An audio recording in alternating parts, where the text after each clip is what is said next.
Bismillahirrahmanirrahim. Assalamualaikum warahmatullahi wabarakatuh. Alhamdulillah wassalatu wassalamu ala Rasulillah wa ala alihi wa sahbihi wa man tabi'ahu wa mawala. Yang sama-sama kita hormati Direktur Nurul Azhar Kalimantan, Al-Mukarram Ustadz Hatta LC, kakak kelas saya, sahabat saya, guru kita semua. Para guru, para asatiz, bapak-bapak, ibu-ibu, tamu-tamu Allah Subhanahu wa taala, mudah-mudahan kita semua dimuliakan Allah Subhanahu wa taala. Amin ya rabbal alamin. A'udzubillahi minasyaitonir rajim. Allah bersumpah dalam Al-Qur'an, wal baitil ma'mur. Wal bait demi rumah. Al-ma'mur, rumah yang diramaikan. Jadi kalau ada ustadz yang bilang, mari kita memakmurkan masjid. Makmur artinya meramaikan masjid. Wal baitil makmur, rumah yang ramai. Kenapa rumah itu disebut ramai? Karena satu hari yang tawaf berkeliling 70.000 malaikat. Dalam hadis sahih, malaikat yang 70.000 berkeliling sejak hari pertama diciptakan Al-Baitul Ma'mur tidak pernah berhenti, bertambah terus setiap hari. 70.000, 70.000, 70.000, 70.000 sampai hari kiamat. Dan malaikat itu bertasbih, subhanallah walhamdulillah la ilaha illallah Allahu akbar. Lokasinya, letak posisinya setentang sejajar dengan Ka'bah. Jadi kalau diletakkan Ka'bah tepat di atas, kalau dijatuhkan batu kerikil dari Al-Baitul Ma'mur, tepat jatuh di atas Ka'bah. Apa hubungannya dengan Ka'bah? Nabi Adam alaihissalam melihat malaikat di Al-Baitul Ma'mur itu waktu dia masih di surga. Setelah dia turun ke bumi, dia rindu dengan Al-Baitul Ma'mur. Kata Allah Subhanahu wa taala, supaya engkau terobati rindumu dengan Al-Baitul Ma'mur, maka buatlah bangunan yang sejajar dengan Al-Baitul Ma'mur. Lokasi tapak membuat Ka'bah itu dari Allah Subhanahu wa taala. Maka Nabi Adam pun membangun. Tapi katanya yang membangun itu Nabi Ibrahim. Nabi Ibrahim merenovasi. Setelah bangunan itu hancur karena banjir bandang. Nabi Nuh alaihissalam. Jadi yang membangun Nabi Adam alaihissalam disebutkan dalam Al-Quran, inna awwala baitin wudi'a linnas, bangunan pertama yang dibangun untuk manusia, lalladzi bi Bakkata, yang ada di kota Makkah Al-Mukarramah. Setelah dibangun oleh Nabi Adam alaihissalam, Nabi Adam pun melaksanakan tawaf, terobati rindunya kepada Al-Baitul Ma'mur, ucapannya sama, ibadahnya sama, tempatnya sejajar mirip sama.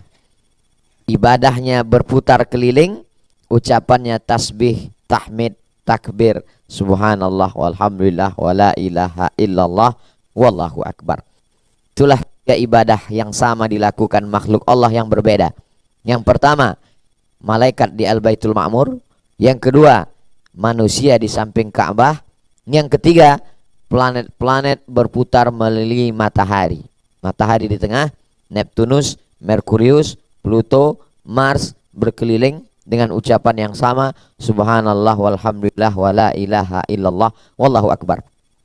Seorang profesor dari Mesir bekerja di Inggris di lembaga astronomi, lalu kemudian menulis satu buku namanya Profesor Zaglul An-Najjar. Tulis di Google Zaglul Naggar. Nama bukunya Tasbihul Kainat. Diterjemahkan dalam bahasa Indonesia, alam semesta bertasbih. Jadi diteliti, rupanya alam semesta ini semuanya bertasbih mengagungkan Allah, dan malaikat-malaikat bertasbih. Ketika Allah mau menciptakan Nabi Adam, malaikat berkata, ataj'alu fiha man yufsidu fiha wa yasfikud dima. Untuk apa engkau ciptakan makhluk yang akan menumpahkan darah, yang akan berkelahi, yang akan berperang? Wa nahnu nusabbihu bihamdika wa nuqaddisu lak. Sedangkan kami selalu bertasbih. Makanya kalau kita mau sama ucapan kita dengan ucapan malaikat, kita disuruh bertasbih subhanallah walhamdulillah wala ilaha illallah wallahu akbar. Tapi perbuatannya tidak sama. Kalau kita bertasbih di Banjarbaru, di Banjarmasin, subhanallah walhamdulillah wala ilaha illallah wallahu akbar. Tidak sama. Baru mirip sama ketika berada di bawah Ka'bah, di samping Ka'bah, di bawah Al-Baitul Ma'mur, dengan putaran yang sama, di tempat yang sama, dengan bunyi yang sama, serentak bersama dengan para malaikat. Itu yang akan kita rasakan nanti di awal bulan Oktober, insyaallah di Baitullah. Amin ya rabbal alamin. Ibadahnya disebut dengan ibadah umrah. Umrah artinya ziarah. Ziarah artinya kunjungan. Kunjungan ke suatu tempat dengan cara tertentu, dengan niat lillahi ta'ala. Kunjungan saya ke Banjarmasin lillahi ta'ala, baru 2. Tidak dapat yang nomor 3. Dia kunjungan ke suatu tempat khusus dengan ibadah khusus, dengan niat karena Allah. Tempat khusus maksudnya Makkah.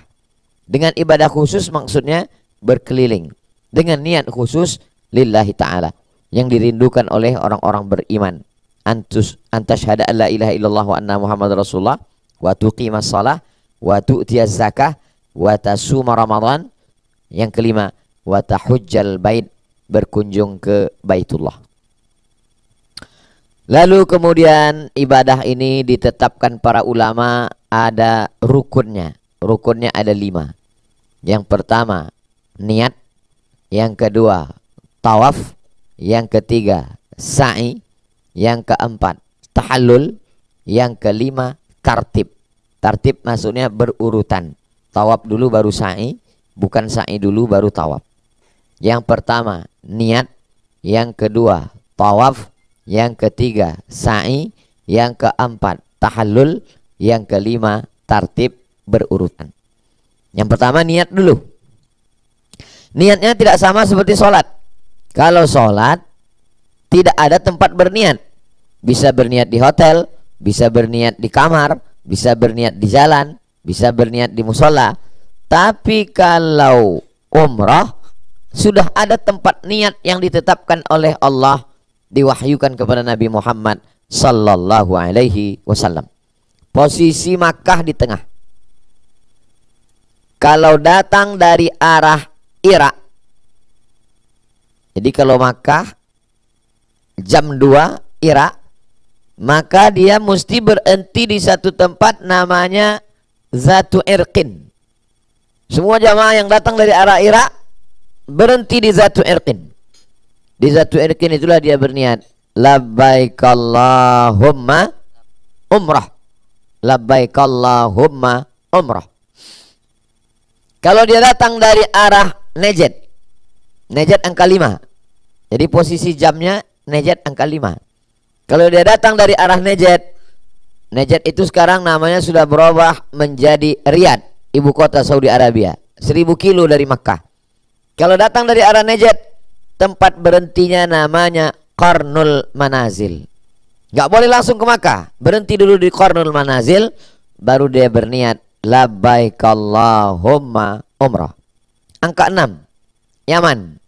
Kalau datang dari arah Yaman, maka dia mesti berhenti di bukit namanya Yalamlam.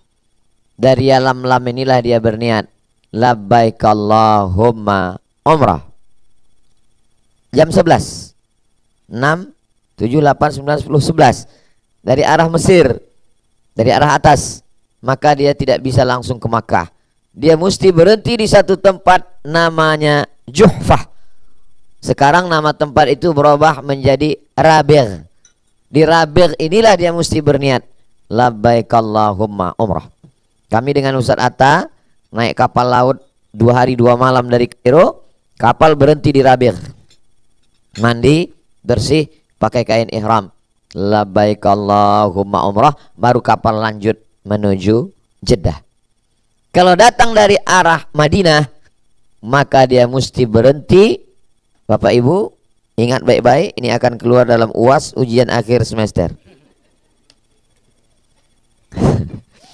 Yang datang dari arah Madinah tidak boleh langsung ke Makkah. Dia mesti berhenti di satu tempat namanya Zulhulaifah. Ingat, Zulhulaifah.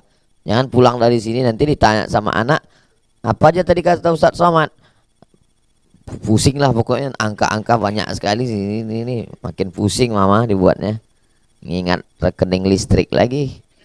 Ini pokoknya yang dari Madinah itu yang ingat ada Zul tadi, Zulkifli apa Zulkarnain? Zulhulaifah namanya. Tapi kemarin Pak Ustadz, kami waktu dari Madinah katanya Bir Ali. Nama lamanya Zulhulaifah. Nama barunya Bir Ali. Sama juga. Yang ceramah tadi siapa? Ustadz Abdul Somad? Enggak. Yang ceramah Uwas. Nama lamanya Abdul Somad. Nama barunya Uwas. Orangnya itu juga. Nah jadi inilah niat. Apa hikmah di balik ini? Supaya ketika sholat niatnya biasa, puasa niatnya biasa, zakat niatnya puasa, tapi umrah niatnya luar biasa.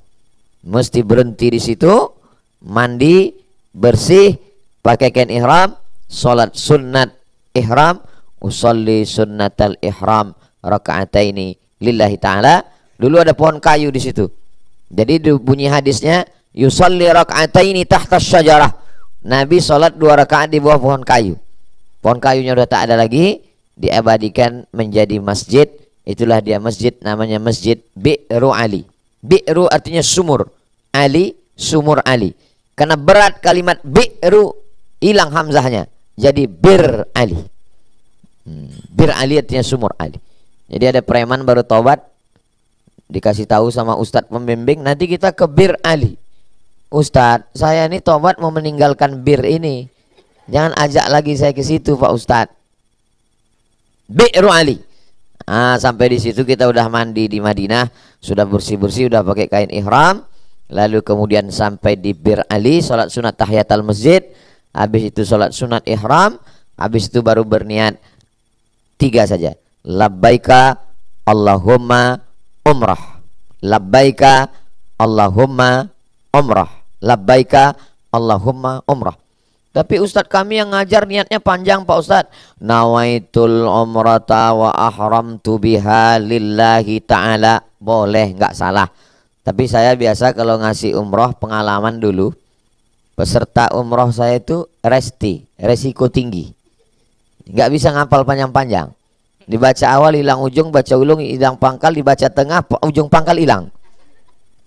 Jadi saya pilih yang paling singkat-singkat. Labbaika Allahumma umrah. Saya pun kalau ngajar almarhumah emak saya gitu. Apa yang paling pendek? Labbaika Allahumma umrah. Ya ini cocok nih, sesuai kata dia. Nah setelah itu perhatikan semua larangan-larangan ihram. Yang perempuan jangan sampai menutup wajah, menutup tangan pakai kaos tangan, jangan sampai terbuka aurat. Yang laki-laki sebaliknya, jangan sampai menutup kepala, jangan sampai pakai sepatu, jangan sampai pakai helm. Jangan sampai di Makkah lihat ada jual peci, topi bagus dipasang. Jangan sampai ngerumpi ceritakan aib orang, kawan belanja gak berhenti-berhenti dari mulai anak onta sampai cucu onta. Jangan sampai buat maksiat, melihat yang tidak baik, lalu kemudian lebih banyak mengucapkan talbiyah. Labbaik Allahumma labbaik, labbaik la syarika laka labbaik, innal hamda wan ni'mata laka wal mulk la syarika lak. Kalau ada kawan yang sebelah mulai ajak ngobrol, gimana kabarnya anak siapa? Labbaik Allahumma labbaik, labbaik la syarika laka labbaik, innal hamda wan ni'mata laka wal mulk la syarika lak. Kira-kira Ustaz Somad di bis mana deh? Kok nggak kelihatan? Labbaik Allahumma labbaik, labbaik la syarika laka labbaik, innal hamda wan ni'mata laka wal mulk la syarika lak. Jalannya lurus, bisnya dingin, perut kenyang, habis makan snack. Baru 5 kali talbiyah. Lebih baik tidur daripada ngomongin orang. Lalu kemudian berhenti untuk menikmati santap siang. Makan boleh. Ke toilet hati-hati. Toilet karena jamaah banyak, ramai, kotor, najis. Kalau buka kain ihram, kalau ke toilet hati-hati. Lalu kemudian ibu-ibu jangan sampai pegang sabun. Sabun ada parfum wangi-wangi, nggak boleh, kena denda. Lalu kemudian setelah perjalanan 6 jam 7 jam sampai di kota Makkah. Sebelum masuk kota Makkah ada pintu gerbangnya. Cirinya bangunan tiang bulat, ada kubah di atasnya. Nah, maka Allahumma inni as'aluka khairaha wa khaira ma fiha wa khairi ahliha wa khairi ma fiha. Ya Allah, aku memohon kebaikan kota Makkah, kebaikan penduduknya. Wa a'udzubika min syarriha wa syarri ma fiha wa syarri ahliha wa syarri ma fiha. Aku mohon perlindungan dari kejelekan, keburukan yang ada, dari orangnya dan semua yang tidak baik. Setelah itu lalu kemudian terus sampai ke hotel. Tokoh masyarakat, pejabat, orang kaya yang di Indonesia kalem, tenang, rupanya waktu perut kenyang.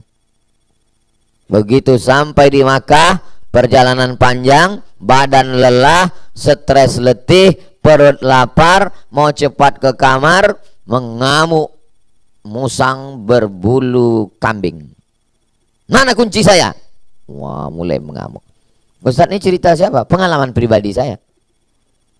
Sabar ya Pak, saya sudah capek sabar di Indonesia. Tenang ya Pak, Ustaz aja yang tenang. Akhirnya kita kasihlah kamar. Saya sibuk ngurus kunci waktu itu, ngurus kunci.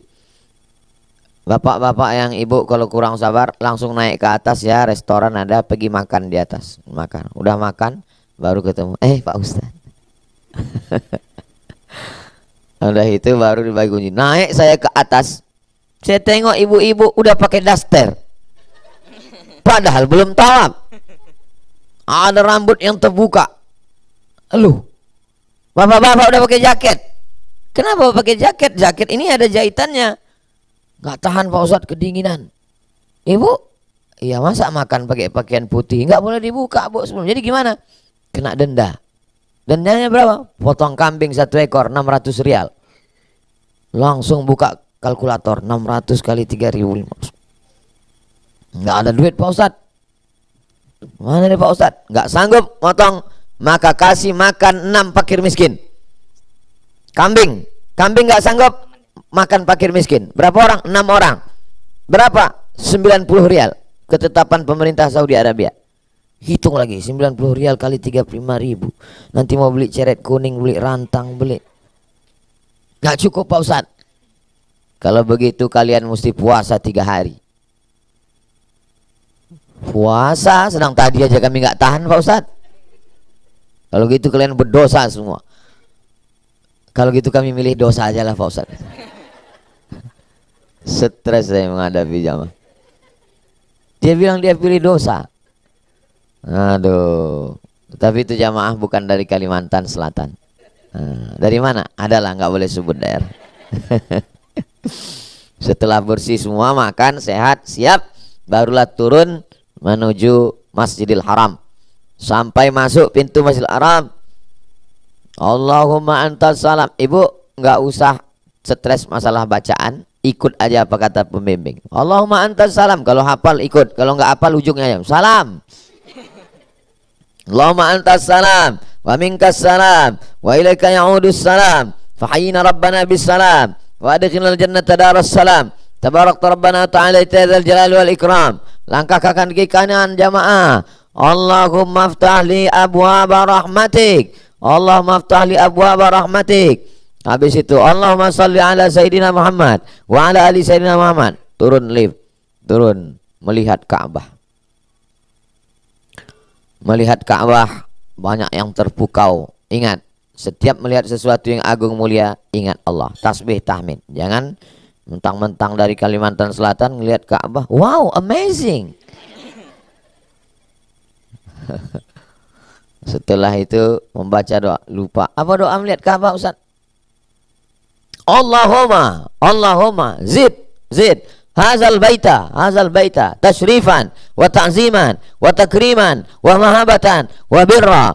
Allahumma zid man syarrafahu wa karramahu wa azzamahu tashrifan wa ta'ziman wa takriman wa mahabatan wa birra. Kalau kebetulan bukunya bisa digantung di leher, dilihat bagus. Tapi Pak Ustadz, saya kalau ngelihat mesti ada megang kacamata satu. Kacamatanya mesti digeser, kadang dekat, kadang jauh. Kalau gitu nggak usah lihat buku, takut orang ramai. Takutnya lo sibuk lihat buku, lihat kanan udah Afrika semua. Mana orang Kalimantan hilang. Nah, jadi ikut aja. Itulah gunanya dari sekarang setiap habis selesai sholat itu dibaca-baca. Tapi umroh ini nggak ada rukun kaulinya. Beda sama sholat. Kalau sholat mesti ada kauli Fatihah. Kalau nggak ada Fatihah, la salata, tidak sah sholat liman lam yaqra bi Fatihatil kitab. Kalau umroh nggak ada. Jadi andai ibu bapak dari mulai birali sampai tahallul nggak baca apa-apa sama sekali, hanya niat saja, umrohnya sah. Tawafnya diam, sa'inya diam, umrohnya sah. Namanya umroh diam. Kak umroh silent. Jadi ada kawan saya pulang haji. Pas pulang haji dia bilang, "Mat, ada jamaah kami. Waktu tawaf diam aja. Waktu sa'i diam aja." Pas saya tanya, dia nggak ingat bacaannya, nggak bisa membaca. Tapi pas pulang pakai jubah, pakai sorban. Saya bilang, apa salahnya? Ya nggak ada salah sih, cuman aku ingat lucu aja, kata dia. Ya bagus. Jadi tidak ada salah sama sekali. Andai ada di antara bapak ibu jamaah berangkat dari mulai birali sampai tahallul, mulutnya pakai selasiban, nggak bergerak sama sekali, umrohnya sah. Nah, jadi jangan sampai nggak daftar, nggak berangkat gara-gara kenapa nggak berangkat? Khawatir Pak Ustadz baru hafal doa 2 putaran. Itu sunat semua, baik. Andai tidak maka tetap baca tasbih, tahmid, takbir. Mencari pojok Hajar Aswad. Begitu dapat pojok Hajar Aswad, lihat pembimbing, lihat ke atas ada lampu warna hijau, lalu angkat tangan. Bismillah, Allahu Akbar. Kalau bisa mencium Hajar Aswad, cium Hajar Aswad. Tidak bisa mencium Hajar Aswad, tangannya megang Hajar Aswad, tangan yang bekas megang Hajar Aswad itu dicium. Kalau enggak juga bisa melambaikan tangan dari jauh. Bismillah, Allahu Akbar. Habis itu lalu kemudian menuju tapak kaki Nabi Ibrahim.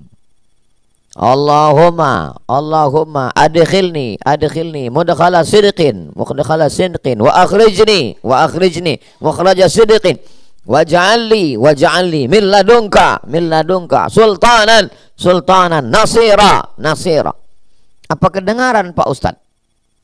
Kalau yang di situ hanya jamaah Indonesia kedengaran.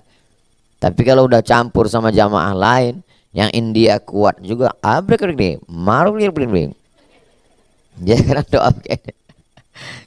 Banyak jamaah itu yang tidak fokus karena ustadz yang suara depan nggak jelas dicampur suara Turki, campur suara India. Jadi dia nengok-nengok aja gitu.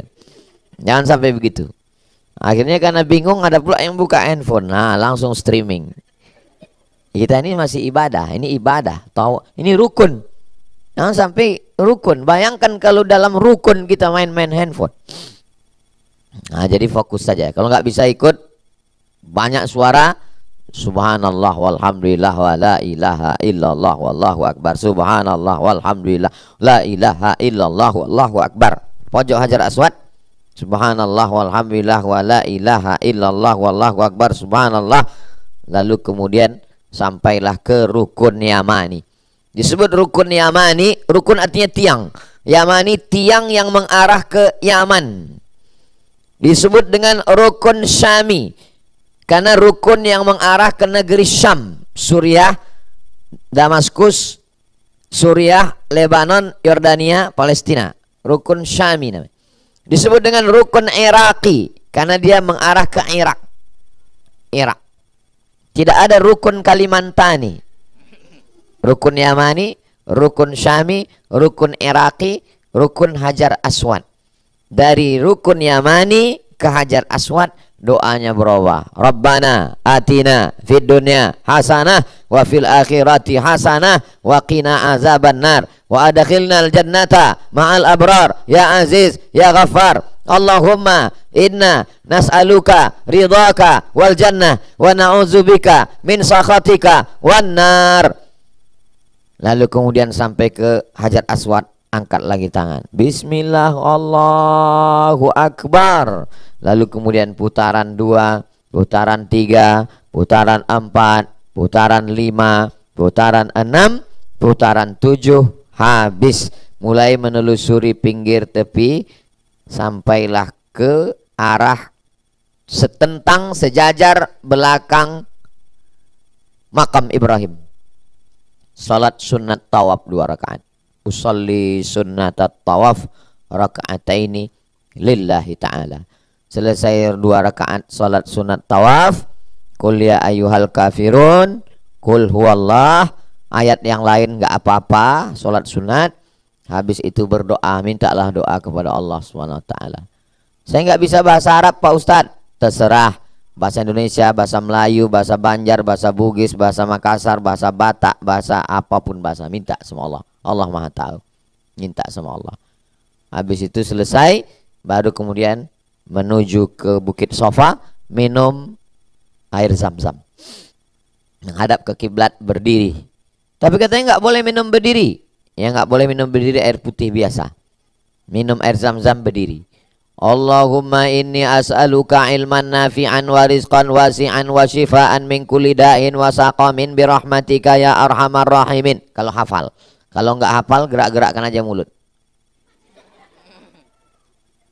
Jangan langsung minum, takutnya ada kawan ngeliat sebelah, ente nggak hafal ya. Isi doa minum air zam-zam itu 3. Pertama, ilman nafi'an, ilmu. Yang kedua, rizqan wasi'an, rezeki. Yang ketiga, syifaan, sehat. Jadi anda yang nggak hafal bahasa Arabnya 3 itu aja. Ya Allah, beri aku ilmu bermanfaat, beri aku rezeki yang melimpah, beri aku kesembuhan dari penyakit. Tapi jangan kuat-kuat dalam hatinya. Jangan lupa sholawat. Allahumma sholli ala sayyidina Muhammad wa ala ali sayyidina Muhammad. Saya pas lagi bawa jamaah, tiba-tiba heboh di belakang, polisi mengamuk. Kenapa? Itu gara-gara jamaah Ustadz. Kenapa? Rupanya jamaah ini menyiramkan air zam-zam ke lututnya. Habis minum, lututnya disiram air zam-zam. Enggak masalah menyiramkan air zam-zam ke lutut. Dia angkat roknya. Orang-orang melihat, terkejut dia. Entah terkejut karena apa, kudisnya Allahu a'lam. Yang telah dia terkejut. Ini. Jadi kalau mau disiramkan karena kaki sakit rematik, enggak salah ngambil barokah. Enggak masalah. Dimandikan pun enggak masalah. Tentang masalah memandikan air bacaan doa. Sedang air bacaan doa saja boleh dimandikan, diusapkan, apalagi air zam-zam. Qiyas dalilnya. Lalu kemudian setelah itu menuju Bukit Sofa. Sampai di atas Bukit Sofa menghadap ke arah Ka'bah, mengangkat tangan. Allahu Akbar, Allahu Akbar, Allahu Akbar kabira, walhamdulillahi katsira, wa subhanallahi bukratan wa asila. La ilaha illallah wahdah, sadaqa wa'dah, wa nasara abdah, wa azza jundah, wa hazamal ahzaba wahdah. Setelah itu baca doa sir. Yang tadi takbir kuat, setelahnya doa sir untuk keluarga, untuk semua. Doa pakai ring. Ring pertama kedua orang tua. Rabbi fili wali walidayya warhamhuma kama rabbayani shaghira. Doa untuk pasangan suami istri. Rabbana hab lana min azwajina wa dzurriyyatina qurrata a'yun waj'alna lil muttaqina imama. Doa untuk anak. Rabbana hab lana minas sholihin. Rabbana hab lana min ladunka dzurriyyatan thayyibah. Doa untuk saudara. Rabbana ighfir lana dzunubana wa li ikhwanina alladzina sabaquna bil iman. Saya nggak bisa bahasa Arab Pak Ustadz. Nggak usah pakai bahasa Arab, pakai bahasa kita masing-masing. Minta kepada Allah Subhanahu wa Ta'ala. Habis itu turun ke bawah. Turun ke bawah, nggak berapa lama langsung nampak tiang hijau. Dari tiang hijau ke tiang hijau, yang biasa jogging lari-lari kecil. Yang nggak biasa lari jangan lari, takut kaki terkilir. Biasa jalan biasa aja. Rabbighfir warham wa'fu wa takarram wa tajawaz amma ta'lam innaka ta'lam ma la na'lam innaka antal a'azzul akram. Rabbighfir warham sampai ke tiang hijau. Dari tiang hijau terus ke sana baca doa 1, doa 1, doa 2, doa 3, doa 4, doa 5, doa 6, doa 7. Ketika akan naik ke atas Bukit Sofa, terasa sudah akan naik. Inna safa wal marwata Itulah pentingnya kita baca doa-doa ini setiap satu hari 5 kali. Habis subuh, habis zuhur, habis asar, habis maghrib, habis isya, tahajud malam. Andai tidak hafal, pas pembimbing baca kita nyambung. Jangan sampai lain kata pembimbing, lain kata kita. Inna safa wal marwata warwata. Nanti kalau kita udah sering baca, kita langsung nyambung. Kayak Yasin. Kalaupun kita baca sendiri nggak hafal, tapi kalau baca rame-rame hafal, nah, nyambung dia. Nah, lalu kemudian sampai ke atas menghadap lagi ke Ka'bah, takbir lagi, Allahu Akbar, Allahu Akbar, Allahu Akbar, la ilaha illallah, Allahu Akbar, Allahu Akbar, walillahil hamd, la ilaha illallah wahdah, shadaqa wa'dah, wa nasara abdah, wa azza jundah, wa hazamal ahzaba wahdah. Turun ke bawah, baca doa putar 2 sampai tiang hijau, Rabbighfir warham wa'fu wa takarram wa tajawaz amma ta'lam innaka ta'lam ma la na'lam innaka antal azizul akram. Naik ke atas, innas safa wal marwata min sya'airillah faman hajjal baita aw i'tamara fala junaha alaihi ayat tawafa bihima faman tatawwa khairan fa innallaha syakirun alim. Naik ke atas, ngadap ke Ka'bah lagi, doa jahar, Allahu Akbar, doa sir, berdoa sampai akhirnya putaran yang ke-7 naik ke atas bukit Marwah. Habis, tutup dengan doa-doa. Setelah itu tahallul. Laki-laki yang sudah dipotongkan rambutnya, biasanya saya duluan dipotongkan. Yang sudah ketemu dengan jamaah yang sudah, Bapak sudah Pak? Ah, sudah. Ah, tolong potongkan. Habis dipotong, saya yang udah kena potong ini, barulah saya memotongkan Ustadz Atta, baru saya guntingkan. Lalu kemudian setelah itu yang potong di atas bukit Safa Marwah itu hanya sebagai simbolisnya aja. Nanti yang cukur benarannya langsung, biasanya kami langsung ke bawah Zamzam Tower, ada tempat potong langsung. Habis 5 menit 10 rial. Ini rambutnya agak panjang dikit. Nanti habis ini nanti awal Oktober gundul. Anak saya Sami pun kena gundul juga. Diam aja dia, pas selesai tengoknya terkejut dia nengok rambutnya hilang. Bagi perempuan hanya ujung rambutnya saja. Jangan sampai ibu pergi sendiri ke situ minta potong juga. Pulang nanti ke Banjarmasin kaget suaminya, kenapa ada ABRI masuk desa ini pulang. Selesai, habis sudah. Pertama niat, kedua tawaf, ketiga sa'i, keempat tahallul, kelima tartib. Kharajaka yauma waladathu ummuh, keluar dari umrah itu seperti keluar dari rahim ibunya. Masa Pak Ustadz? Iya, Bapak Ibu nanti lihat saya setelah gundul seperti keluar dari rahim ibu saya. Gundul. Sebagaimana rambut itu bersih semua dari dosa, begitulah bersihnya. Lalu kemudian setelah itu kita jaga kesucian ini. Aibun, taibun, wa ila rabbina hamidun. Kami sudah kembali bertaubat, bersih, menghadap Allah, hanya memuji Allah. Alhamdulillah.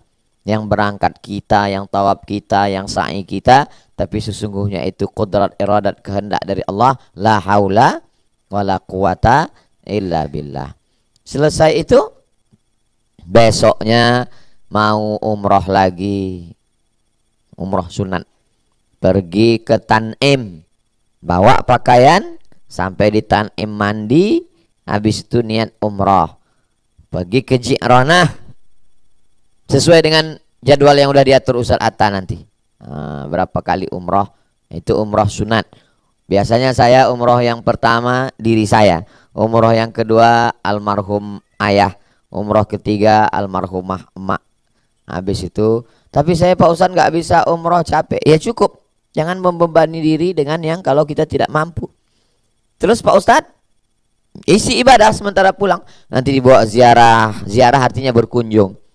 Ini Padang Arafah, ini Musdalifah, ini Mina tempat melontar jumrah, Ula Wusta dan Aqabah. Sebelah kiri di bawah istana ada Tugu tempat penyembelihan Nabi Ibrahim ketika Nabi Ibrahim tidak jadi menyembelih anaknya Ismail.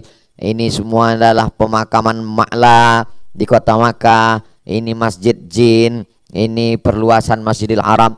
Maka ini semua untuk menjadi pelajaran. Mudah-mudahan kita bisa berhaji ke Baitullah. Anggap perjalanan umroh. Apa boleh umroh belum haji Pak Ustadz? Nabi umroh 4 kali sebelum haji. Yang pertama umroh Hudaybiyah tahun ke-6, yang tidak boleh masuk ke Makkah karena dicegat kafir Quraisy. Muncullah perjanjian Hudaybiyah. Umroh ke-7 umroh qadha. Umroh tahun ke-8 umroh Fathu Makkah, waktu Nabi membebaskan kota Makkah bersama 10.000 pasukan. Umroh menjelang haji pada saat haji wada. Nah, jadi ada satu bab khusus dalam Sahih Bukhari, bab al-umrah qabla al-hajj. Nabi melaksanakan umrah sebelum haji. Jadi tidak ada alasan orang kalau ditanya, ibu bapak tidak pergi umrah, saya belum haji. Itu sama dengan orang alasan enggak kurban, saya belum akikah.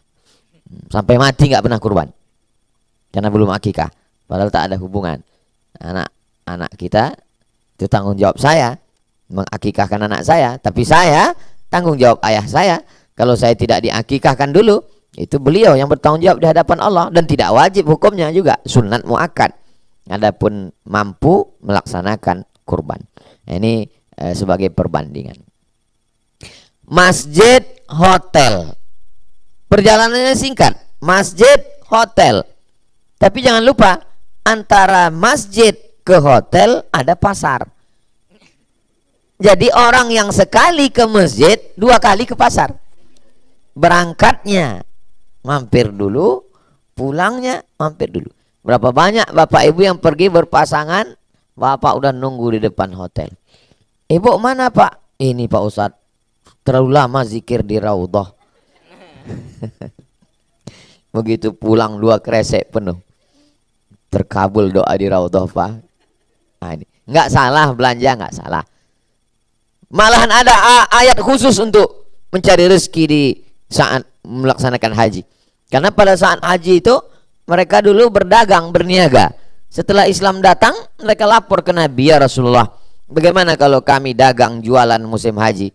Laisa alaikum junahun antabtaghu fadlan min rabbikum. Turun ayat untuk menjawab.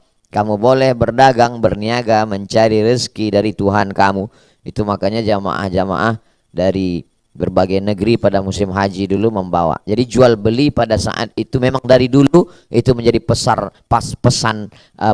terbesar kaum muslimin. Bukan sesuatu yang haram. Tapi hati-hati jangan sampai lebih banyak belanjanya daripada ibadahnya. Lalu selama menunggu pulang itu apa yang dilakukan? Masjidil Haram disucikan Nabi Ibrahim dengan anaknya Nabi Ismail untuk 3. Antahira baitiya, wahai Ibrahim dan Ismail, sucikan rumahku, kata Allah. Untuk siapa? 3 orang. Lit-taifin, orang yang tawaf. Wal-akifin, orang yang i'tikaf. Warruka'is sujud, orang yang banyak rukuk dan sujud. Maka perbanyaklah 3 ibadah. Yang pertama, lit-taifin, banyak-banyak tawaf. Yang kedua, wal-akifin, banyak-banyak i'tikaf. Yang ketiga, warruka'is sujud, banyak-banyak rukuk sujud. Tegak rukuk sujud, tegak rukuk sujud. Salat sunat duha, salat sunat masuk tahiyatul masjid, salat sunat wudu, salat sunat taubat, salat sunat duha, salat sunat hajat. Masuk jam 2 malam, keluar dari hotel jam 2, masuk masjid. Salat sunat tahiyatul masjid, salat sunat wudu, salat sunat taubat, salat sunat tahajud, salat sunat hajat, salat sunat witir, baca Quran. Selesai baca Quran, zikir, istighfar 100, solawat 100, la ilaha illallah 100, salat sunat lagi, baca Quran lagi, zikir lagi. Saya nggak bisa salat sunat Pak Ustadz, kaki saya sakit. Baca Quran. Baca Quran pun nggak bisa Pak Ustadz, mata saya nggak jelas ayatnya. Zikir pun nggak bisa juga Pak Ustadz. Pulang tidur. Nanti pas azan berangkat. Bagaimana lagi? Mau tidur di masjid, takut diusir cleaning service Masjidil Haram. Nah, lalu kemudian ibadah jangan sampai tinggal terus beribadah. Maka kita ambil hikmah-hikmahnya. Nanti kita ada pengajian tablik akbar di kota Makkah Al-Mukarramah bersama Ustadz Hatta, dan sahabat-sahabat semua dari Sabang sampai Papua, Malaysia dan Brunei Darussalam insyaallah. Mudah-mudahan tercapai berkat doa Bapak Ibu semuanya. Amin. Nanti jamaah kita Madinah dulu saatah. Sampai Madinah. Zaman saya dulu antrinya panjang, sekarang zaman sudah mudah sekali. Begitu sampai cop paspor langsung keluar. Memang perbaikan administrasi Saudi Arabia. Dulu petugasnya laki-laki. Laki-laki ini nggak mau tahu sama kita. Kita berdiri dia ngobrol juga. Kita berdiri lama. Sekarang perempuan. Saya beberapa kali mendarat perempuan. Begitu datang dicopnya cepat-cepat. Memang perempuan ini kalau kerja cepat memang. Luar biasa. Lalu kemudian selesai turun ke bawah, naik bis, langsung masuk kota Madinah. Allahumma inni as'aluka khairaha wa khairi ahliha wa khaira ma fiha. Allahumma inni a'udzubika min syarriha wa syarri ahliha wa syarri ma fiha. Berikan saya kebaikan kota Madinah, kebaikan penduduknya, kebaikan orang-orangnya. Jauhkan dari kejelekannya, keburukannya. Setelah itu masuk penempatan kamar. Kamar hanya sekedar untuk ganti baju dan mandi ganti baju. Karena kita lebih lama di masjid. Habis itu dibawa oleh pembimbing masuk ke Masjid Nabawi. Masuk dari pintu Babus Salam yang laki-laki. Ibu-ibu masuk belakang Masjid Nabawi. Sebelah kiri, sebelah kanan itu khusus perempuan. Kanan perempuan, kiri perempuan. Laki-laki dari depan masuk Babus Salam. Jalan pelan-pelan sampai di depan makam Nabi. Assalamualaikum ya Rasulullah. Assalamualaikum ya Nabi Allah. Assalamualaikum ya Habiballah. Saya nggak bisa banyak-banyak Pak Ustaz, satu saja. Assalamualaikum ayuhan nabiyyu wa rahmatullah wa barakatuh. Satu langkah. Assalamualaikum ayuhan nabiyyu wa rahmatullah wa barakatuh. Satu langkah. Assalamualaikum ya Khalifata Rasulillah Abu Bakrin Siddiq. Satu langkah. Assalamualaikum ya Amiral Mu'minin Umar Ibnul Khattab. Berdoa kepada Allah. Di antara doa mustajab adalah ketika berziarah ke makam Rasulullah sallallahu alaihi wasallam. Langsung keluar, nama pintu Babul Baqi. Disebut Babul Baqi karena pintu itu setentang dengan pemakaman Baqi. Pintu yang pertama Baqi. Di sampingnya namanya Babu Jibril karena malaikat Jibril masuk dari pintu itu. Yang ketiga namanya Babun Nisa karena dulu perempuan masuk dari pintu itu. Itulah dalil perempuan ke masjid karena ada pintunya. Nggak mungkin pintunya ada orangnya, nggak ada. Babun Nisa. Sekarang laki-laki di situ karena perluasan masjid. Keluar dari Babul Baqi, masuk lagi ke masjid, belok kiri masuk ke masjid, barulah sholat sunat tahiyatul masjid, sholat sunat wudu, sholat sunat taubat, sholat sunat hajat, zikir baca Quran, nunggu masuk waktu. Tergantung nanti kita sampainya kapan. Masuk pagi, nunggu zuhur. Masuk petang, nunggu maghrib. Masuk malam, nunggu subuh. Lebih banyak beribadah kepada Allah subhanahu wa ta'ala. Nanti dibawa jalan-jalan. Dibawa ke masjid yang pertama didirikan Nabi ketika Nabi sampai ke kota Al-Madinah. Nama masjidnya Masjid Quba. Pakai hamzah, Quba. Di Masjid Quba itu jangan lupa sholat sunat. Siapa yang sholat sunat di Masjid Quba dapat pahala seperti melaksanakan umrah. Karena banyak juga jamaah sampai di Masjid Quba nggak sempat sholat, akhirnya diajak pembimbing, ayo segera masuk bis kita berangkat. Waduh, nggak sempat. Kamu nggak sempat tadi sholat? Enggak. Kenapa nggak sempat? Buat konten. Sholat dulu. Habis sholat baru buat video, buat foto dan lain sebagainya. Masjid Quba didirikan 4 hari. Nabi berangkat hari Senin dari kota Makkah menuju kota Madinah. Hari Selasa, Rabu, Kamis, Jumat, Sabtu, Ahad, Senin 8 hari sampai Nabi 4 malam di Quba. Malam Selasa, malam Rabu, malam Kamis, malam Jumat, 4 malam berdiri Masjid Quba. Masjid Quba masjid yang didirikan pertama oleh Nabi Muhammad sallallahu alaihi wasallam. Dari Quba nanti dibawa ke Masjid Qiblatain. Qiblatain 2 kiblat. Karena dulu awalnya kiblatnya menghadap ke Masjidil Aqsa. Orang Yahudi ngejek. Wah, lihat tuh. Orang Islam sholatnya ke arah Masjidil Aqsa. Nabi ingin supaya arah kiblat berpindah ke Ka'bah. Qad nara taqalluba wajhika fis sama' falanuwalliyannaka qiblatan tardaha. Kami sudah melihat wajahmu mendongak ke atas langit, berharap supaya arah kiblat dipindahkan. 18 bulan. 16, 17, 18 bulan menghadap ke Masjidil Aqsa sampai akhirnya turun ayat bulan Sya'ban. Fawalli wajhaka syatral masjidil haram. Akhirnya mereka menghadap ke arah Masjidil Haram. Masjidil Aqsa ke sana, Masjidil Haram ke sana. Masjid itu disebut dengan qiblatain, dua arah kiblat. Saya pertama kali melaksanakan haji tahun 1992. Jadi waktu itu di dinding itu ada tulisan besar 5 bahasa. Bahasa Arab, bahasa Inggris, bahasa Prancis, ada bahasa Melayu di bawah untuk orang Indonesia, Malaysia, Brunei Darussalam. Ada keterangan, inilah kiblat pertama umat Islam. Sekarang saya lihat udah nggak ada lagi. Sudah dijebol dinding itu. Saya tanya kenapa nggak ada lagi? Karena orang jamaah banyak ngusap-ngusap dinding itu. Diambilnya sorban, diusap-usap, dicium. Pemerintah Saudi nggak suka. Nah, akhirnya, padahal kan bagus diusap, bersih kan? Orang nggak suka. Bid'ah, bid'ah kata dia. Lalu mengusap itu barokah. Imam Ahmad bin Hambal ziarah ke Raudah, dia usap kaki tempat khotib itu. Ini kaki tempat khotib, dia usap, dia cium. Ditanya, kenapa kau cium wahai Ahmad bin Hambal? Karena bekas telapak kaki Nabi Muhammad SAW. Jadi mencium, itu mengapa Anas bin Malik mencium telapak tangan Nabi. Saya berjumpa dengan ulama, saya cium tangannya. Ulama dari Maroko, keturunan Sayyidina Hasan. Setiap kali mau dicium, ditariknya tangannya.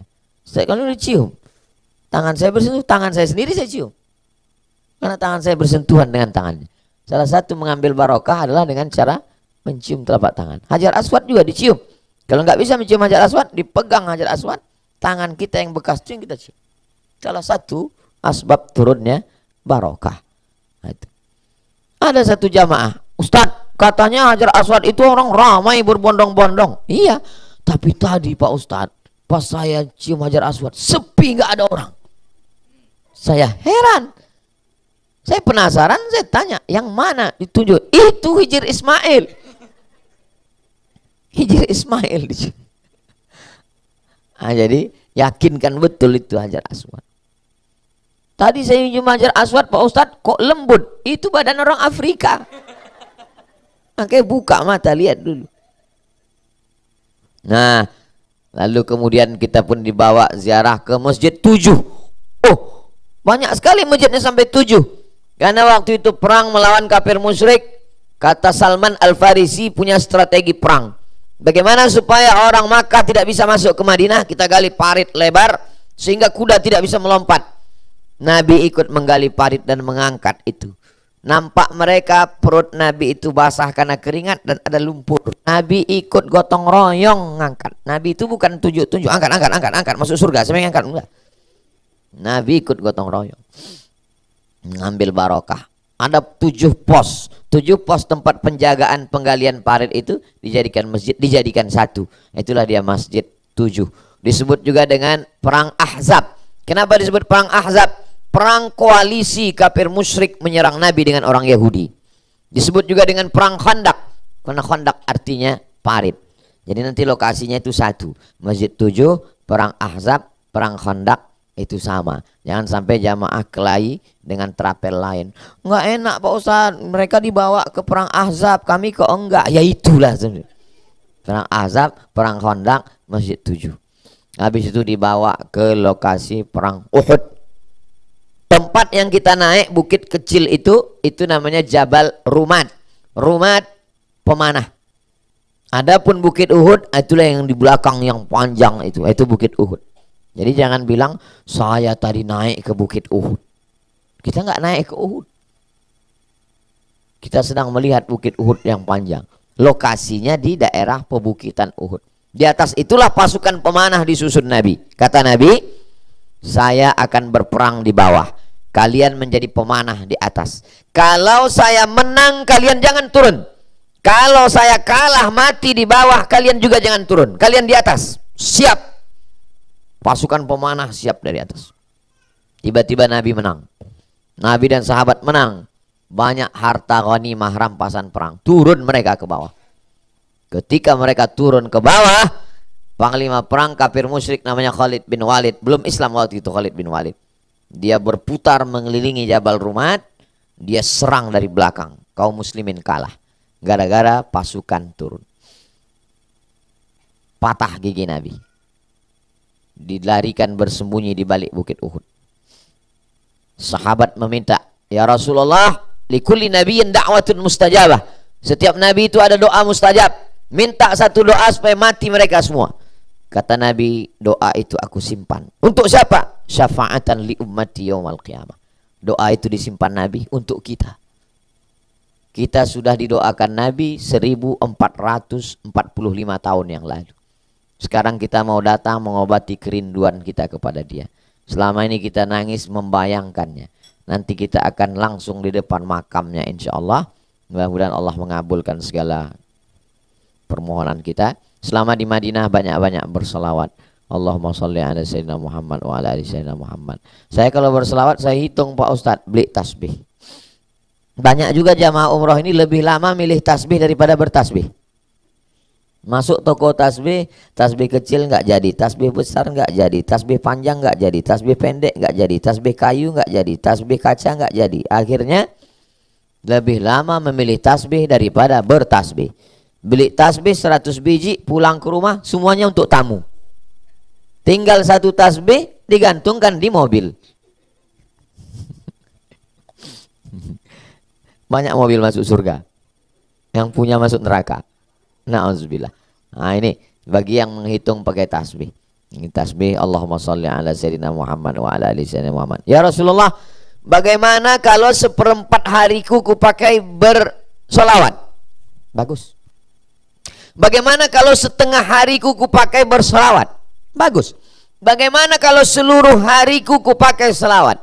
Maka kesusahanmu akan hilang, rezekimu berlimpah, derajatmu diangkat. Orang yang sibuk dengan solawat sampai lupa berdoa, Allah beri dia sesuatu yang lebih baik daripada yang dia doakan. Maka sibukkan saja diri kita.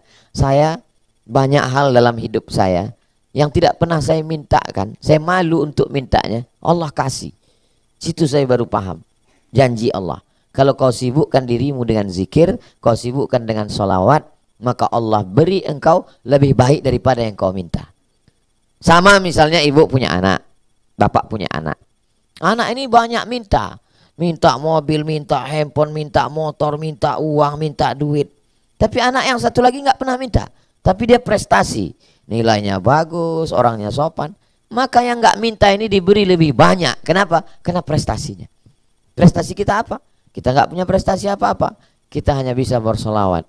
Allahumma sholli ala sayyidina Muhammad wa ala ali sayyidina Muhammad. Saya tidak mengandalkan jumlah. Jadi jumlah nggak terlalu saya hitung. Yang penting sering. Nah, jangan karena ngejar. Banyak juga orang ngejar.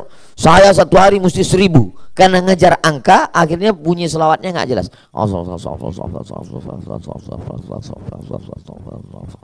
Macam dapat tempe mendoan panas.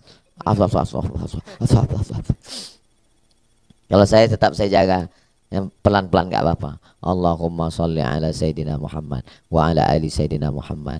Allahumma sholli ala sayyidina Muhammad wa ala ali sayyidina Muhammad. Allahumma sholli. Gimana kita jadi belanja sore ini? Allahumma sholli ala sayyidina Muhammad wa ala. Tetap ngobrol. Bukan berarti sholawat lantas nggak ngobrol. Tetap ngobrol. Seandainya, ini seandainya ya, kalau boleh berandai-andai, kalau boleh berandai-andai. Ibu yang bawa kertas sama pena, yang nggak bawa tulis aja di WA, kirimkan ke Ustadz Atta. Udah siap semua? Ready? Pertanyaannya mau saya sebutkan ini. Saya hitung sampai 7 untuk persiapan. 1, 2, 3, 4, 5, 6, 7. Waktu menulisnya saya kasih 1 menit. Saya hitung jam saya. 2 menit lah, 2 menit. Nanti habis itu saya mau baca. Udah siap? Apa yang Anda lakukan ketika Anda dipertemukan dengan Rasulullah sallallahu alaihi wasallam? Mulai menulis.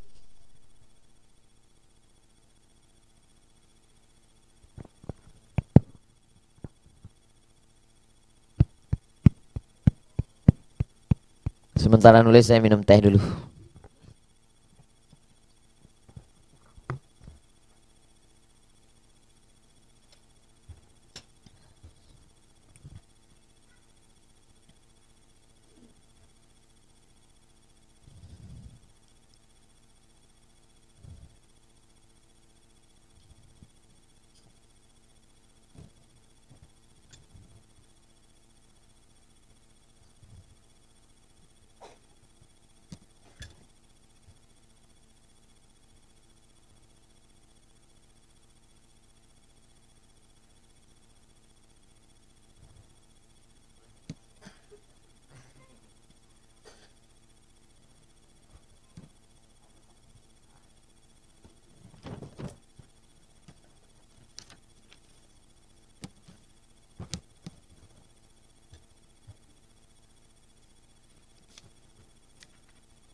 Siap Ustaz Atta.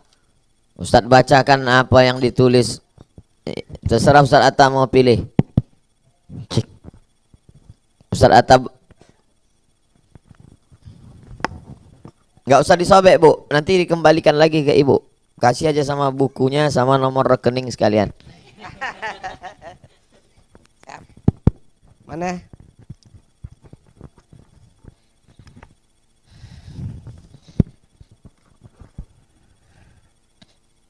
Udah ada yang ngirim Ustaz Atta? WA pertama yang masuk, jawabannya menangis.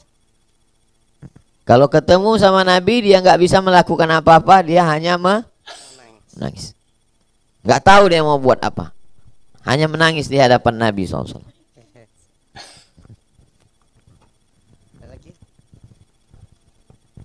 Siapa lagi? Sebelah sini boleh Ustaz? Boleh, silakan bacakan Bang. Oleh sebelah sini. Nah, bacakan Bang. Apa yang dilakukan kalau ketemu Nabi? Ini jawaban dari ibu-ibu. Salawat, berdoa, meminta syafaat di hari kiamat, dan berkumpul bersama Rasulullah di surga. Paket komplit nih Ustadz yang di sini. Enggak. Kalau ketemu sama Nabi itu apa yang dia lakukan? Yang dilakukan. Pas ketemu gitu, pas ketemu apa yang dilakukan?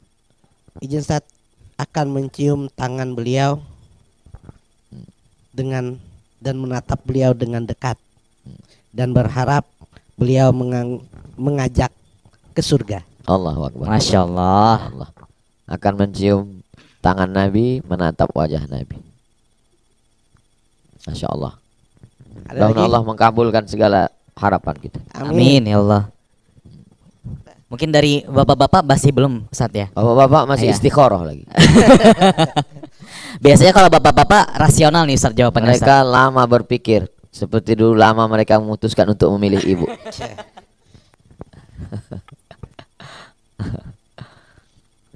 Ada tulisan ibu tentang pertanyaan tadi, ibu simpan, ibu bingkai. Itulah nanti yang akan ibu lakukan saat berjumpa dengan Nabi Muhammad SAW.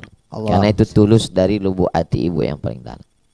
Ibu akan diam, ibu akan menangis, ibu akan menatapnya, ibu akan mencium tangannya, ibu minta syafaatnya.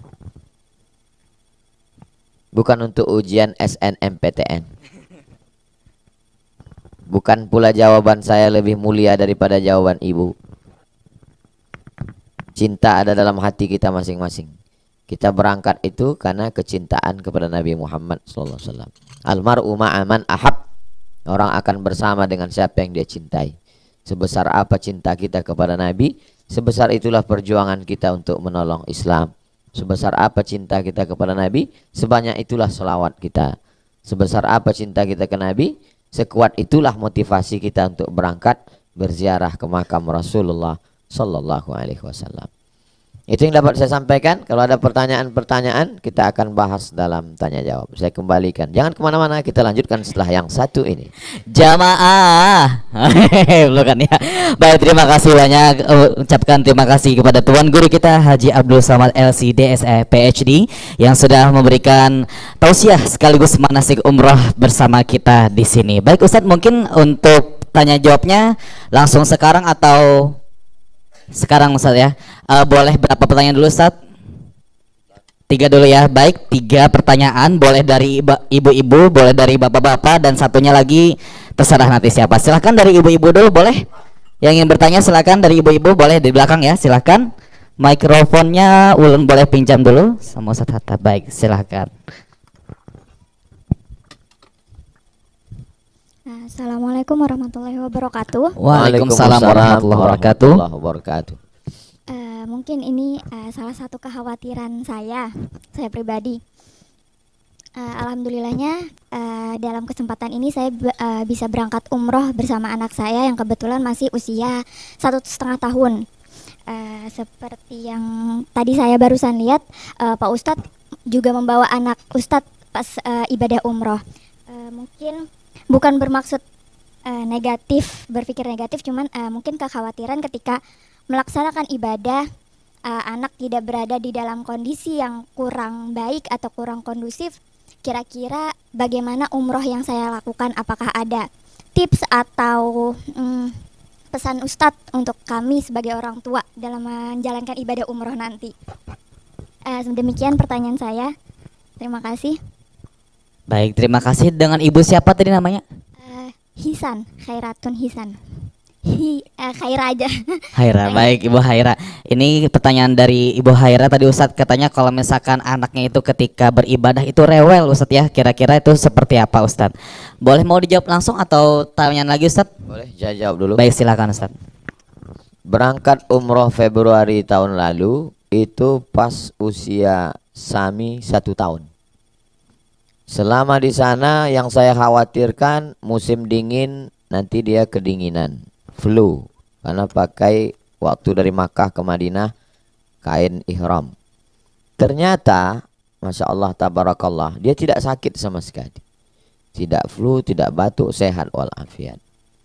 Jadi anak-anak ini kalau dia menangis, pertama haus, yang kedua mungkin pempesnya basah, yang ketiga mungkin dia mau Jadi kalau itu kita antisipasi, insya Allah obat yang paling mujarab adalah ASI. Nah, jadi selain itu doa ibu tenangkan, insya Allah. Adapun masalah terkait dengan ibadah, sebelum tawaf ganti pempesnya, ganti pempes, karena kita tidak bisa membawa anak yang bernajis. Niat tawafnya, niat tawaf untuk ibu saja. Niat tawaf untuk ibu atau bapak saja. Tak bisa sekali niat dengan anak itu. Nah, supaya ibadah kita tidak rusak. Kesehatannya insya Allah terjaga. Ibadah anaknya, ibadah ibu bapaknya juga insya Allah. Jadi kekhawatiran-kekhawatiran saya sudah mengalami sendiri tahun lalu. Alhamdulillah. Mudah-mudahan juga ibu bapak yang membawa anak-anak kecil insya Allah sehat walafiat. Amin ya rabbal alamin. Demikian. Wallahu a'lam. Baik, demikian untuk selanjutnya silahkan dari bapak-bapaknya, boleh ada yang ingin bertanya silahkan. Kita masih buka sesi tanya jawab Pak. Silakan yang ingin bertanya. Baik, silakan Ustaz. Assalamualaikum warahmatullahi wabarakatuh. Terhubung dengan yang terakhir tadi Pak Ustadz Abdul Samad, umur anak Pak Guru setahun itu sudah bersunat. Sami tadi ya, laki-laki kan sudah bersunat Ustadz. Masya Allah. Yang ulun tanyakan, seandainya anak itu belum bersunat, ikut tawaf kepada orang tuanya, misal digendong, walaupun pakai pampers, tapi dia belum berhitan lagi. Sedangkan syarat tawaf jana suci. Nah, jalan keluarnya gimana Ustaz? Kita tidak boleh sholat memegang membawa najis. Nah, Maka ibu bapak yang sholat membawa anak belum hitan. didalilkannya, kenapa kamu bawa anak tawaf sholat? Karena Nabi bawa cucunya sholat. Cucu Nabi nggak pakai pampers. Cucu Nabi nggak pakai pampers, dan cucu Nabi berkhitan waktu kecil. Bagaimana dengan anak yang tidak berkhitan? Anak yang tidak berkhitan dikhawatirkan ada najis di bawah kulfah. Mohon maaf, di bawah kulit yang belum dipotong. Maka sebelum berangkat tawaf itu dibersihkan dia seperti orang cebok, lalu kemudian dipakaikan pampers atau kain biasa, jangan sampai berserak di Masjidil Haram. Maka insya Allah kita tidak membawa najis, karena najis yang disebut najis itu menggumpal dia di bawah kulit, bukan dagingnya itu. Jadi kalau dibersihkan sebelum berangkat itu, maka insya Allah selama putaran tawaf itu suci bersih. Kalau ragu, dak ma yaribuka ila ma la yaribuka, maka gantian ibu sama bapak. Waktu bapak tawaf tinggal sa'i tak masalah. Nah, sa'i tidak berwudu tak masalah. Membawa anak ini pun juga tak masalah. Yang jadi masalah ini tawaf. Nah, tapi kalau dilakukan semua yang sudah kita syaratkan kesucian tadi, maka insya Allah sahlah tawaf menurut para ulama dari berbagai mazhab yang saya kombinasikan. Wallahu a'lam. Ustaz. Barakallah. Ustaz, kemudian antum menerapkan ketika di pesawat menerapkan sholat pakai tayamum atau lihurmil waqti? Sholat di tempat tidak ada alat bersuci, air tidak ada, debu tidak ada, maka ulama terbagi tiga. Ulama mazhab Hanafi tidak wajib sholat karena tidak ada air, tak ada debu, maka sholat tidak wajib. Jadi kalau ada di antara keluarga kita yang tidak sholat, itu berarti dia punya dalil karena tidak ada air dan tak ada debu. Yang kedua, mazhab Hambali, sholat tanpa air dan debu, sholat saja. Yang ketiga, mazhab Syafi'i. Mazhab Syafi'i, sholat tanpa air dan debu, tanpa wudhu dan tayamum, nanti sampai di tempat tujuan sholatnya diulang lagi. Nama sholatnya yang di tempat tujuan itu sholat i'adah. Sholat itu dibagi tiga. Sholat yang kita laksanakan zuhur ini, usolli fardhu zuhri arba'a raka'atin adaan. Sholat yang kita laksanakan zuhur ini mengganti yang kemarin, qadaan. Sholat zuhur yang sudah dilaksanakan ternyata tidak sah karena di ujung kaki ada bekas cat. Wuduknya tidak sah karena ada bagian wuduk yang tidak kena air, diulang lagi, namanya sholat i'adah. Sholat yang diulang itu namanya sholat i'adah. Sholat yang di pesawat itu namanya sholat lihurmatil waqti, untuk menghormati waktu, karena tidak boleh waktu ini kosong tanpa sholat. Di antara tiga mazhab, mana yang Ustadz pilih? Saya pilih mazhab Syafi'i. Kenapa Ustadz tidak pilih Hanafi? Mazhab Hanafi paling enak, nggak sholat. Kenapa? Karena nggak ada alat bersuci. Gimana kalau ternyata nanti di akhirat saya dituntut, hai Abdul Somad, kamu punya utang karena kamu tidak sholat. Kenapa tak pakai mazhab Hambali?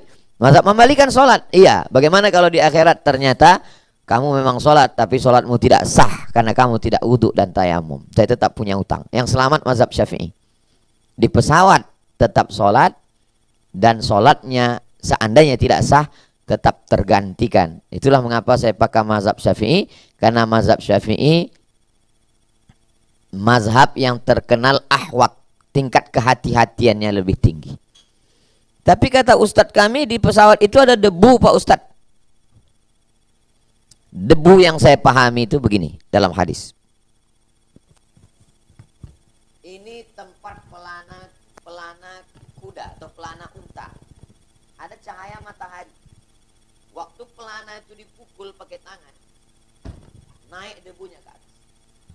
Waktu ibu jemur kasur zaman dulu berdebu, kasur sekarang enggak. Dipukul, naik debunya ke atas. Itu yang disebut ada debu. Menurut saya, tapi saya bukan imam mujtahid. Menurut saya pesawat itu enggak ada debu. Tapi kalau ibu bapak ikut pendapat yang mengatakan di pesawat ada debu, maka silakanlah bertayamum. Tapi kalau tidak, sholat saja tanpa wudhu dan tayamum, namanya sholat lihurmatil waqti. Nanti sampai di Madinah diganti namanya sholat i'adah. Kalau yakin di situ ada debu, dibuka jam dan cincinnya. Kalau dititipkan ke teman, ingat ke siapa menitipkan. Habis itu usapkanlah di mana yang diyakini ada debu. Yakin debu ada di kursi ini. Yakin ada debu di sini. Nah. Habis itu dipukulkan, habis itu dihembuskan. Lalu kemudian debu yang di sini ini di pangkal wajah, ini di ujung wajah. Ini di pangkal wajah, ini di ujung wajah. Jadi bukan begini, bukan. Ya, ini di pangkal wajah, ini pangkal wajah, ini di ujung wajah. Satu kali saja. Habis itu debu, pukul, lembuskan. Debunya dibagi 3. 1, 2, 3. Debu yang di ujung jari ini di bagian bawah. Debu yang bagian dalam ini untuk yang dalam. Debu yang ini untuk di sini. Sekali saja. Saya ulang sekali lagi. 1.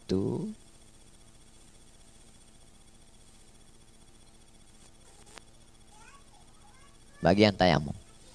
Berlaku juga di tempat kita seandainya diponis dokter, ibu, bapak nggak boleh pakai air. Jangan pakai air ya bu, pak. Kalau pakai air pak dokter mati. Nggak boleh kita pilih mati. Maka kita pilih tayamum. Jadi kesimpulannya Ustadz, guru, saya memilih pendapat saya tetap sholat walaupun tidak ada air dan tayamum. Dan setelah sampai di tujuan saya ulang lagi sholatnya ada. Wallahu a'lam bishawab.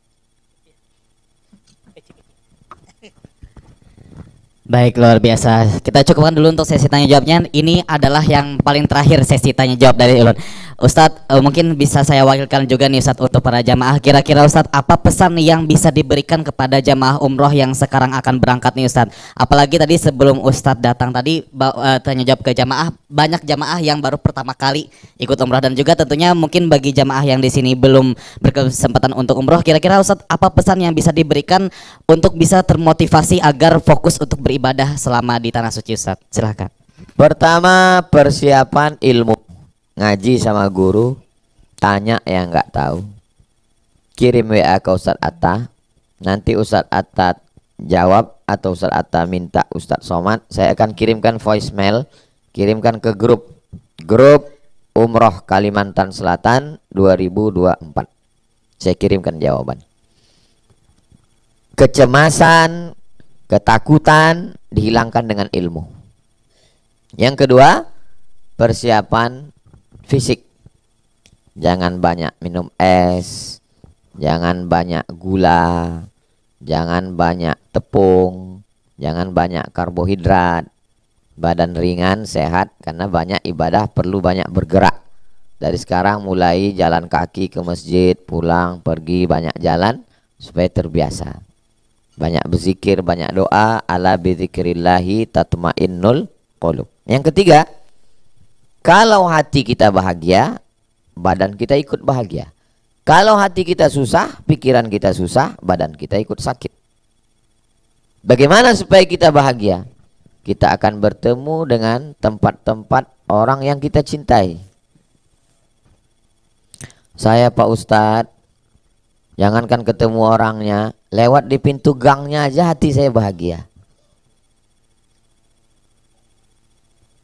Bagaimana yang mau kita lewati ini adalah rumahnya, kampungnya, negerinya Sayyidul Awwalin wal Akhirin, Sayyidul Anbiya wal Mursalin.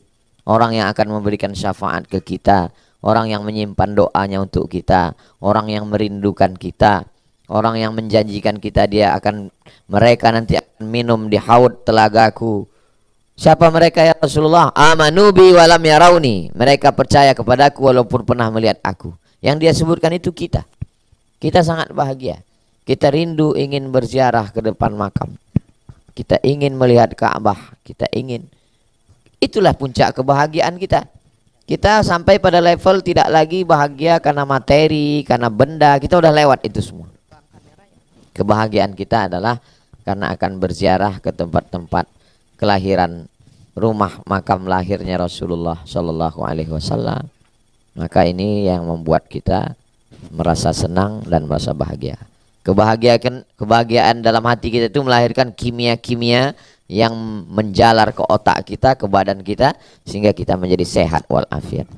Saya sering ditanya jamaah, Ustadz minum apa? Saya minum teh manis. Ustadz makan apa? Saya makan ketupat kandangan. Nggak ada makan suplemen. Dokter ngasih tahu saya nggak usah makan suplemen. Nanti Ustadz kena buah pinggang. Nanti Ustadz cuci darah. Nanti Ustadz sakit. Saya percaya. Yang membuat kita sangat sehat itu apa? Kita berjumpa dengan orang soleh. Kita berjumpa dengan jamaah. Kita menyampaikan ayat-ayat Allah. Kita menyampaikan hadis Rasulullah. Kita berjumpa dengan umat Nabi Muhammad SAW. Berjumpa dengan para guru pewaris para nabi. Setiap tempat saya ketemu habaib, ketemu ulama, saya salaman, saya minta doa. Bagi saya itu membuat hati saya menjadi kuat. Pikiran saya menjadi tenang. Kita tenang bukan karena obat, bukan karena pil, bukan karena kapsul. Tapi yang kuat adalah hubungan kita dengan Allah, hubungan kita dengan Rasulullah, hubungan kita dengan saudara kita yang beriman. Insya Allah itu membuat kita sehat, bahagia, dan kita akan ke bait Allah. Dan Allah mudahkan segala urusan kita insya Allah. Amin ya rabbal alamin. Baik, terima kasih Ustadz atas pemaparan tausiah pada hari ini. Dan selanjutnya mungkin Ustadz, bahwa para jamaah ini dipesankan oleh Ustadz bahwa harus berbanyak ilmu sebelum nanti berangkat ke tanah suci Makkah. Dan mungkin bagi yang belum berkesempatan, semoga Allah SWT akan memberikan kesempatan untuk sama-sama berangkat ke tanah suci Makkah dan Madinah. Amin ya rabbal alamin. Baik, selanjutnya Ustadz ulun mohon izin untuk bisa membacakan doa untuk kita semua, doa penutup. Dan insya Allah semoga semua keberangkatan umroh yang akan nantinya bersama Ustadz berjalan dengan lancar dan selamat kembali sampai ke tanah air. Amin ya rabbal alamin. Silahkan kepada Ustadz Abdul Somad untuk dapat memimpin pembacaan doa. Hadratin Nabil Mustafa Muhammadin sallallahu alaihi wasallam wa alihi tayyibin at-tahirin wa ashabihil mayamin wan nabiyyin was siddiqin was syuhada was salihin wal malaikatil muqarrabin wal ulama'il amilin wal awliya'is salihin wa ala hadhihi niyyah wa kulli niyatin salihah. Al-Fatihah. A'udzubillahi minasyaitonir rajim. Bismillahirrahmanirrahim. Alhamdulillahirabbil alamin. Ar-Rahim Maliki yaumiddin. Iyyaka na'budu wa iyyaka nasta'in. Ihdinas siratal mustaqim. Siratal ladzina an'amta 'alaihim ghairil maghdubi 'alaihim waladdallin. Amin. Allahumma shalli ala sayyidina Muhammad wa ala ali sayyidina Muhammad. Assalamu alayka ya Rasulullah. Ya Rabbi bil Mustafa balligh maqasidana waghfir lana ma madha ya wasi'al karami. Antal habibul ladzi turja syafa'atuhu likulli haulin minal ahwali muqtahami. Ya Rabbi bil Mustafa yassir lana umurana. Allahumma la sahla illa ma ja'altahu sahla wa anta taj'alul hazana idza syi'ta sahla. Ya Allah, mudahkanlah segala urusan keberangkatan kami menuju Baitullah. Sahih ajsadana, sehatkan badan kami. Qawi imanana, kuatkan ilmu kami. Wazid ulumana, tambahkan ilmu pengetahuan kami.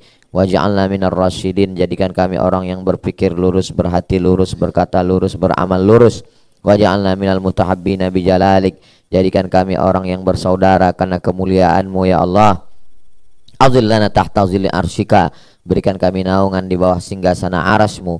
Yauma la zilla illa zilluk, Hari itu tak ada tempat bernaung berlindung kecuali hanya kepadamu saja ya Allah. Tahhir qulubana, sucikan hati kami dari hasad dengki. Warfa' darajatina, angkat derajat kami kemuliaan karena Engkau ya Allah. Waqdi hajatina, tunaikan segala hajat-hajat kami. Rabbana fir lana dzunubana, ampunkan dosa kami. Wali walidaina, kedua orang tua kami. Wali masyaikhina, guru-guru kami. Wali man hadarana, semua yang hadir di majelis ilmu ini ya Allah. Rabbana aftah bainana wa baina qaumina bil haqqi wa anta khairul fatihin. Bukakan segala hijab antara kami, Engkaulah sebaik-baik pembuka hijab ya Allah. Rabbana atina fid dunya hasanah wa fil akhirati hasanah wa qina adzabannar wa adkhilnal jannata ma'al abrar ya aziz ya ghaffar. Wa sallallahu ala sayyidina Muhammad wa ala alihi washabbihi wasallam. Walhamdulillahi rabbil alamin. Taqabbalallahu minkum minna wa minkum taqabbal ya karim. Terima kasih segala perhatian. Mohon maaf segala kesilapan dan kekhilafan. Qul qouli hadza astaghfirullah li wa lakum. Wassalamualaikum warahmatullahi wabarakatuh.